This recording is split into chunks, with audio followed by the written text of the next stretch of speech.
Okay, so we're done with the structure. Everything is awesome. We can actually see something on a screen. But the first thing we probably notice is the fact that we have all our code in the app.js, which of course is possible. But one of the benefits of React is the fact that we can split up our code effectively. We can set up the components. And this is exactly what we'll do in this video.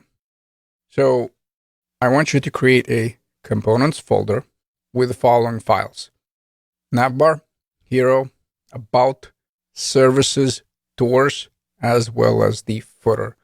And a tiny hint, basically what I'm going to do is just take out this code from app.js, and you want to look for nav tags, you want to look for section tags. So for example, if there's a section, I'll set it up in a separate folder as well as the footer one. Again, the goal here is following. We want to set up our application so it's easier to manage it. Instead of running around the app.js, we'll have the component, and if we'll need to fix something, we'll go directly to the component. So let me start over here. In a source, I'm going to go with new folder. I'm going to go with components. Now inside of it, let's create those files, and I'll use that snippet.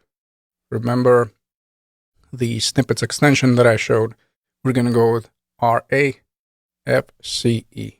So first, let's create those files one by one. We're going to start with navbar.js. Again, the snippet. I have the navbar. I right away have export default. And before we import that in the app.js, we want to go back to app.js. And like I said, just look for nav tags, look for section tags, as well as the footer one. So let me take this whole thing. Pretty much I want to select everything that's within nav tags, cut it out from app.js. We won't need it here anymore. And where we have the return, copy and paste.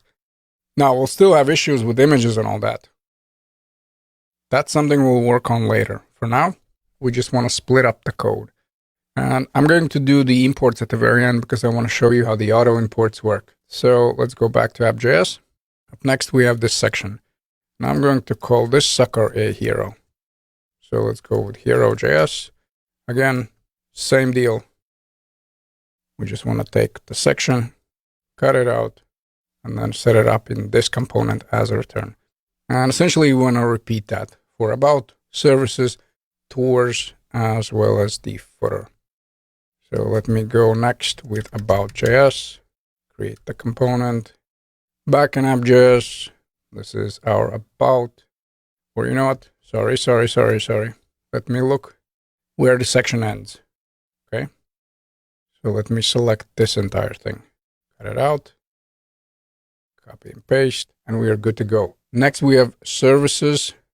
So same deal, services.js. Create the component, back in app.js, we want to take this whole thing. Let me see where this section ends. So I think it's over here. Cut it out, set it up in here, copy and paste. Okay, good. Then we have tours as well as the footer. Tours, sorry, this one I set up as a tour. We actually want to start with tours. Again, create the folder, file. Let's see where this sucker ends. Over here. Okay, good. And as a side note, if you want to speed this up, you can actually collapse this. So notice over here, I have this option to collapse this entire thing, cut it out, set up in the tours, and we're good to go.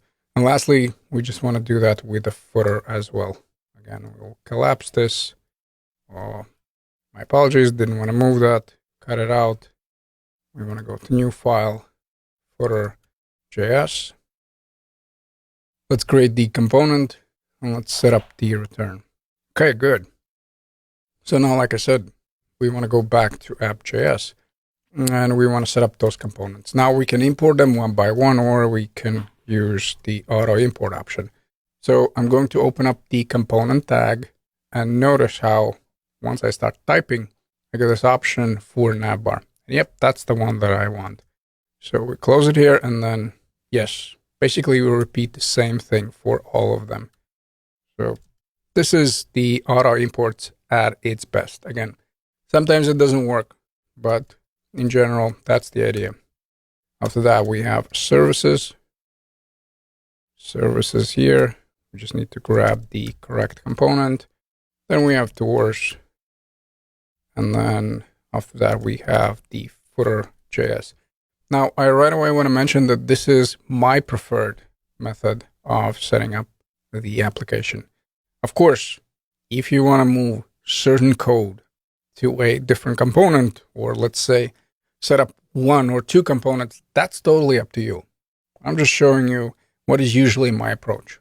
So if I have a navbar and a hero, most likely I place them in a separate component. Pretty much for every kind of functionality, I try to set up a separate component. Hopefully that is clear. As you can see, our application did not break and nothing actually changed.